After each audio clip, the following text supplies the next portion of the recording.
in the first step, we want to motivate our patient using the smile simulation project. It's a 2D smile design. It has nothing to do with 3D. We cannot gather any information from the 2D smile simulation into the 3D smile design. So the only purpose for the smile simulation is to get the patient motivated, to show the patient the advantage of an aesthetic treatment in 1 minute, and then when the patient is open to get more information and more design, we move to our 3D smile design section and we create the real 3D smile design, the mock-up, and so on. So we do have the smile frame, which is calculated automatically based on the facial proportions and so on. We do have here a patient that has, as you can see, a little bit canted occlusal plane, so we can simulate, in our case, the correction of the occlusal plane. We will adjust the buccal corridor here, and eventually we will let the occlusal plane the way it is by moving the smile frame down, or we can correct the occlusal plane and create, of course, something that is more in symmetry regarding to the face. Now, if the patient is perfectly frontal, then the ratio of the width of the teeth that we see, it's going to be the same on both sides. So you see the distal of the canine.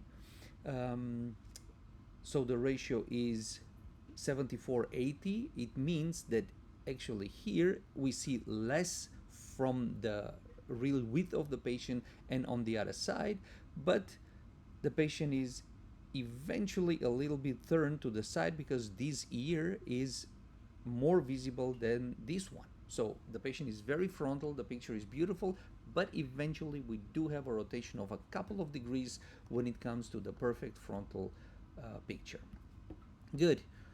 Now we go to the next step, our smile simulation. We do have 4 proposals: open embrasures, closed embrasures, triangular shapes, and mixed shapes. We can zoom in and select whatever design we want. Let's go with oval shapes, and here we go. That's our smile simulation. Usually we don't change anything here. What we can do is we can change the lip margin by moving the points. We can use smile harmony. We can use different templates to find out what exactly the patient likes. So J01 was actually good. We can use the slider to change the dominance. That's a very nice question. Do you like a monotonic smile? Do you like a dominant smile, right? And actually we can increase on that side, we can increase the shadow below the teeth, position shadow like this, so that we cover patient's teeth and we have a clean occlusal incisal edges. And that's our smile simulation. Dear patient, do you see the advantage of an aesthetic treatment?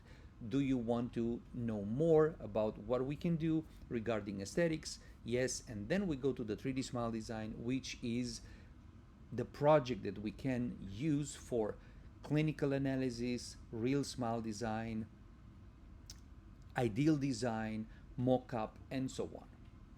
Ortho analysis and all the features that we have in our platform. So patient is motivated. Let's move to our mock-up design.